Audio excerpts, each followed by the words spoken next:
Hey everyone, welcome back to my channel, The Rewired Parent. I'm so happy you could be here today. On this channel, we focus on all things parenting, personal growth, shifting those old patterns and habits, and kind of finding peace in the chaos that is life right now. Today, I want to share something that's a little bit different, something that has really shaped my experience over the last few years as a person and as a parent. Strangely enough, it's where I work. Okay, I don't know if that's strange because we all spend a lot of time at work. I work part-time at Trader Joe's, or I've been working there for about 7.5 years now. And it's a place where I have learned so much about connection and how these little moments of connection in our life really matter. How they really have a lot of value. It's like life enrichment. It's, like the little like human to human treats of life. So I want to dive in a little bit about that, talking about human interaction, especially when it comes to those simple communications, those just couple minute, when people are going through the checkout line, or even the people where I see just a few days a week that I work with, and how those have really shaped who I am and how I understand communication and connection kind of on a different or deeper level because of that. And hopefully this resonates with you. Hopefully you find this interesting and you can find it relevant to parenting um, because I do. I find it relevant to my parenting. I find it beneficial to get a deeper understanding of how these little nuanced communications affect us on a deeper level. So I'll just start with a little bit of background about myself and Trader Joe's. So I've been there, like I said, 7.5 years. And in that 7.5 years, a lot has happened. We'll just start. Let's see. Right when I started working at Trader Joe's, my husband at the time, now co-parent, were just moving into my mother's house because he was taking a position that was at a lower pay rate so that he could move up in this particular company that he wanted to work at. And I had just recently shifted out of my business that I was doing, where I was a personal chef and I had a catering business, and I was over it. It was too much. It was overwhelming. I mean, I had a 3-year-old and trying to do that, and it was stressful, and I just didn't really enjoy it anymore. So I was shifting out of that, but I needed to be working.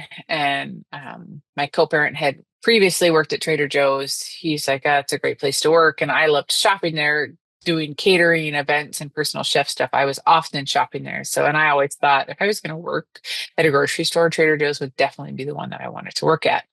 So we had that. So we have like going through this, like living in my mom's house. And if anyone's ever had to move back in with their parent with a spouse and kids, you can probably know that it is difficult because you have that dynamic with your parent, and then you have that dynamic with your husband or your partner or whoever.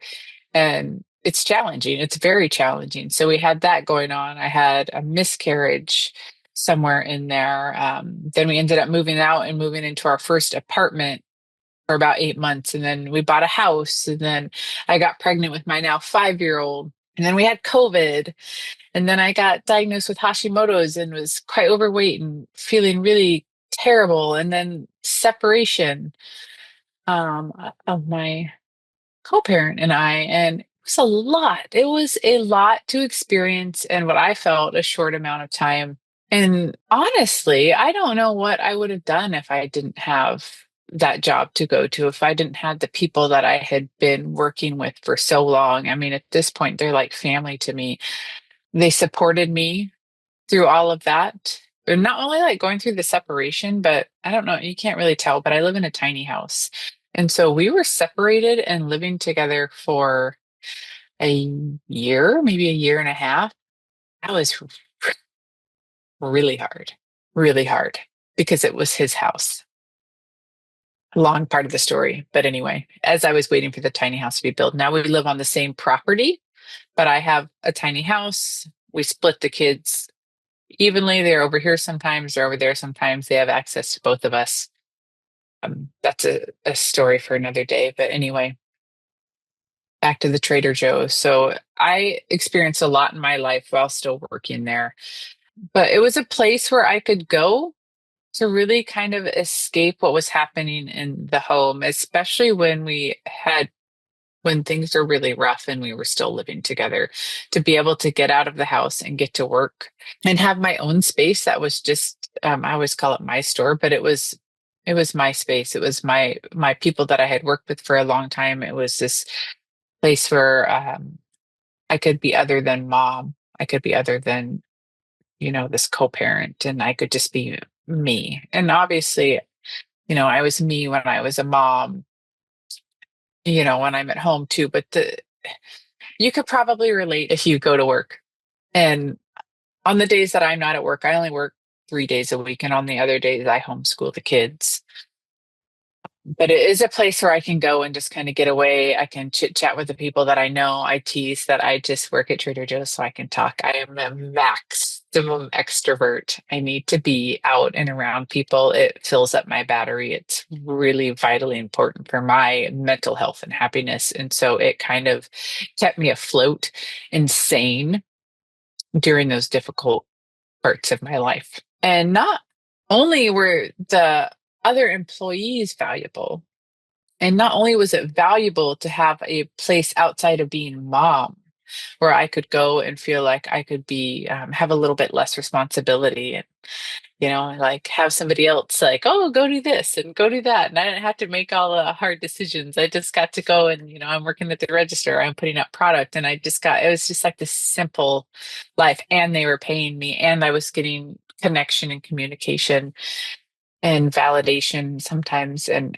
it was enriching for me. It was so needed in my life. And I think a lot, especially parents that homeschool or stay at home moms, it can be really isolating. It can be really lonely. And if that's you, I see you and I know that struggle. And I do encourage you, if you have time, to, even if it's just on Zoom, if it's just a mom group, if it's just, Zooming and seeing face to face your best friend, however you can kind of reach out and connect and be able to remember or connect more with just yourself outside of being mom, which is difficult. And it's hard to make space for that. And sometimes we feel, and I shouldn't just say mom, dads too. There's stay at home dads and all of that. And so I hear and I see that too. And I think making time for ourselves outside of just being that role is really valuable, and it supports our foundation so that we can show up better as a parent. So one thing besides just those things of getting that deeper connection and that support and being able to do something outside of the home is those connection with customers, which is nuanced, but it's really quite lovely. I enjoy customer service. I always have since I was younger. I like when people ask me to find stuff and I can go take them to it and I can talk to them about a product and tell them why I like it or how I use it. I know that maybe sounds kind of cheesy or lame, but I genuinely love helping people like that. It's just that connection and that's the point of this. It's those subtle little connections, those moments, just a couple minutes where we can know a little bit about what's going on in their life. Like I know that they're going to make that for dinner and that they're not quite sure like what to put with it, or they're trying something new, and I can look at them and see them and genuinely care about them. And to me, I get so much value out of that when a customer comes through my line and I ask them how they're doing. I'm asking them because I really do care, or I'll inquire about what they do for work. And I know sometimes people want to engage in that and sometimes they don't, depending on what they have in their life. And part of me telling you that story about all of the things that I went through while I was working at Trader Joe's is a reminder that when we're out and about, everybody's got so much going on and we have no idea, right? People are just coming through my line. They don't know that I was just in like the cooler crying because I'm going through an epic like separation in my life at that time, right? They have no idea. I'm just there barely holding it together on that whatever particular day it was, able to show up as best I can. And then, now I'm good. I'm in a good place.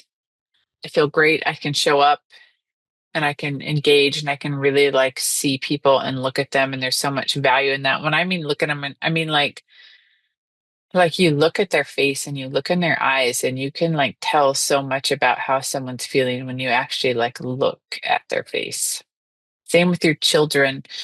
Um, some days you'll be busy and they're asking you to do stuff and they're asking you all these questions and you're just like kind of can't you see I'm trying to do something, get out of my face. And then some days you look at them and you see their little face, and you see how fast they're growing. And the words they're saying are all super important because you're just like, holy shit, you're not gonna be here in my life. I mean, they're gonna be there in your life, but they're gonna be get bigger and they're gonna go and they're gonna move off and they're not gonna need you. And then this moment, they're this like little 11 or 5-year old with their eyes and they love you so much. And just to really see that makes your heart want to explode. So the little interactions, I had a lady come through my line. And so, like I'm saying, I'm asking everybody, I'll be, how are you doing today? How's your day been? Blah, blah, blah. And this lady comes through my line. And I'm like, oh, how are you today? And she looks at me and I don't know if she started crying right then or if she started crying later, but she's like, my husband died last week and I don't know what I'm doing. I am so lost. And she's like, you know what? He drove me crazy and he's gone now. And genuinely don't know what I'm going to do with my life. And at that point, I think that she really started crying. And I think about that lady all the time. I wonder how she's doing. I hope that she's experiencing a really beautiful life. And I wish in that moment that I would have gone around and given her a hug. And I regret not doing that. But the point I'm trying to make is there's so much opportunity in those little connections. And I just ask you to think about being more aware of those little moments with your children and with the people in your community, with the person who's checking out your groceries, or the people at work, or the person when you're going to the dentist office at the front desk, because we're all these beautiful humans on this journey, and we all have all of our baggage that we're carrying around with us. And we all have wins and victories and sadness, and we have no idea if the person who we're talking to just had a miscarriage 3 days ago and she's already working again, or if her life feels like it's totally falling apart outside of where she's at or he's at right now, or, if he's in the middle of losing his job or whatever it is. So that beautiful kindness and compassion that can come through regardless of how people appear on the outside, and just showing up with that deep love is going to bring so much value to yourself and to your family and help you feel more connected, not only with yourself, but with your kids, with the community, with every soul and human that you touch, because we all are connected very deeply. And so I guess the other thing that I find of value is I think we spend so much time with our phone in our hand. We spend so much time looking at social media and so much distraction. And I think about that a lot in our brains. Like, right, we're like, yeah, we came from our ancestors of what did we, really remember? Like, where's the food at? How do we stay warm? How do we make our fire? And now we're bombarded with information, with ability to distract ourselves and to be distracted, and all this like to-do list and running around, and how we can kind of step back a little bit and try to engage more on a human level in the value of that. And that is all of that like awareness on the value of those little interactions has really helped me to grow as a person and as a parent. And I think those moments when we're looking at our phone and our kid comes to talk to us, when we can actually put our phone down and talk to them. And I'm not shaming or guilting, because I have been guilty of continuing to look at my phone whilst talking to my children. Shit happens. We're not perfect. We're not meant to be perfect. We don't need to be fixed, but bringing in awareness is of great value because it's going to grow and it's going to shift our perspective and our values, and it's going to snowball. And that is what is most important. So, what's the takeaway here? I feel like it was kind of a ramble, but the takeaway is that simple connections are so incredibly powerful.